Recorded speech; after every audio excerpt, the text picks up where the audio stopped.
আপনি কি জানেন, সঠিক পরিকল্পনা ও কৌশল ব্যবহার করে আপনার টাকা বাড়ানো সম্ভব? আজ আমরা আলোচনা করব টাকা দিয়ে টাকা বাড়ানোর সহজ ৫টি উপায় সম্পর্কে, যার মাধ্যমে আপনি আপনার টাকা বৃদ্ধি করতে পারবেন। চলুন তাহলে শুরু করা যাক। নাম্বার ১, ছোট ব্যবসা শুরু করা। আপনার জমা করা টাকা দিয়ে একটি ছোট ব্যবসা শুরু করতে পারেন। এটি হতে পারে অনলাইন শপ, ফ্রিল্যান্স সার্ভিস বা হোম ডেলিভারি সার্ভিস। সঠিক পরিকল্পনা এবং পরিশ্রমের মাধ্যমে এটি লাভজনক হতে পারে, আর এর মাধ্যমে আপনি কম টাকা দিয়ে বেশি টাকা ইনকাম করতে পারবেন। Number ২, real estate. বাংলাদেশে দিন দিন মানুষ বাড়তেছে, কিন্তু জায়গা বাড়তেছে না। তাই আপনি যদি জমি, ফ্ল্যাট বা বাড়ি কিনে তা ভাড়া দেওয়া বা ভবিষ্যতে বিক্রি করার জন্য রাখেন, তাহলে ভালো টাকা লাভ করতে পারবেন। রিয়েল এস্টেট একটি দীর্ঘমেয়াদী, নিরাপদ বিনিয়োগের একটি মাধ্যম। নাম্বার ৩, সোনা ও রূপা কিনে রাখা।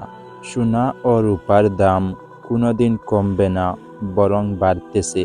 তাই আপনি যদি সোনা ও রূপার মতো মূল্যবান ধাতুতে টাকা ইনভেস্ট করেন, তাহলে এর থেকে আপনি ভালো টাকা লাভ করতে পারবেন। এটি একটি দীর্ঘমেয়াদী বিনিয়োগ, যা অর্থনৈতিক খারাপ অবস্থার সময়ও নিরাপদ। নাম্বার ৪, শেয়ার মার্কেটে ইনভেস্ট করা। আপনি যদি ঝুঁকি নিতে ইচ্ছুক হন, শেয়ার বাজার একটি ভালো অপশন। তবে ইনভেস্ট করার আগে বাজার বিশ্লেষণ এবং বিশেষজ্ঞদের পরামর্শ নেওয়া গুরুত্বপূর্ণ।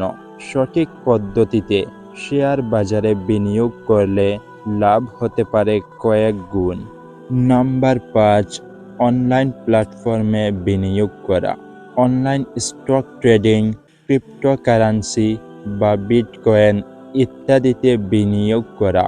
এই প্ল্যাটফর্মগুলোতে ছোট পরিমাণ টাকা বিনিয়োগ করা যায় এবং এর থেকে অনেক টাকা ইনকাম করা সম্ভব, কিন্তু ঝুঁকির বিষয়টি মাথায় রাখবেন। বন্ধুরা, এই ৫টি উপায়ের মধ্যে আপনি আপনার টাকা বৃদ্ধি করতে পারবেন, কিন্তু ঝুঁকির বিষয়টি মাথায় রাখবেন আর গবেষণা করে টাকা ইনভেস্ট করবেন।